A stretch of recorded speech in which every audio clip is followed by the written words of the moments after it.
बारिश का मौसम था और एक पिता अपने 7 साल के बच्चे को दोपहर के समय में स्कूल से लेकर आ रहे थे।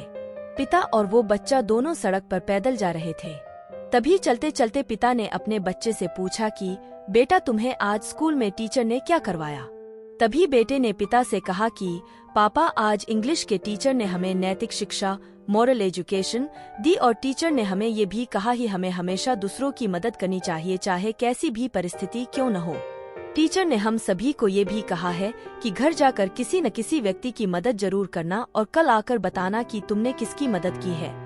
पापा ने अपने बेटे से कहा कि बेटा, मैं तुम्हारा होमवर्क कर दूंगा।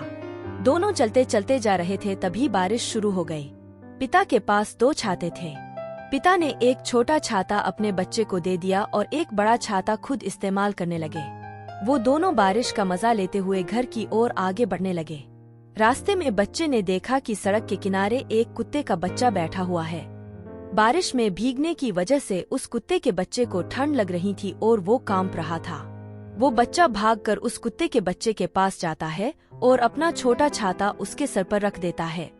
ये सब देखकर पिता अपने बेटे को डांटने लगते हैं और उसे कहते हैं कि बेटा, तुम भीग जाओगे और बीमार पड़ जाओगे। लेकिन वो बच्चा अपने पिता की एक नहीं सुनता है और अपना छाता उस कुत्ते के बच्चे के सर पर तब तक रखता है जब तक बारिश रुक नहीं जाती है। कुछ देर के बाद बारिश रुक जाती है और वो बच्चा अपना छाता उस कुत्ते के बच्चे के सर पर से हटा देता है और अपने पिता से कहता है कि पापा, मुझे टीचर ने जो होमवर्क दिया था वो मैंने कर लिया। इतना बोलकर बच्चा अपने पापा से कहता है कि पापा, ये कुत्ता अगर ऐसे ही सड़क पर रहा तो मर जाएगा, क्या हम इसे अपने घर ले चले?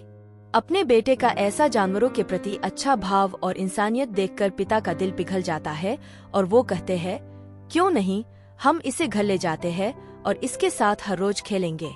आज के जमाने में ऐसी इंसानियत बहुत कम लोगों में दिखाई देती है। वास्तव में इंसान के अस्तित्व का मुख्य लक्ष्य तो यही होता है कि इंसानियत की रक्षा करना, और अगर हम ये करने में भी सफल नहीं हुए तो हमें कौन इंसान कहेगा। हमारा सच्चा धर्म तो कुदरत के बनाए हुए हर जीव पर दया करना ही होता है, क्योंकि खुद के जख्म पर तो जानवर भी रोते हैं, लेकिन एक सच्चा इंसान तो वही होता है जो दूसरों का दर्द महसूस कर पाए।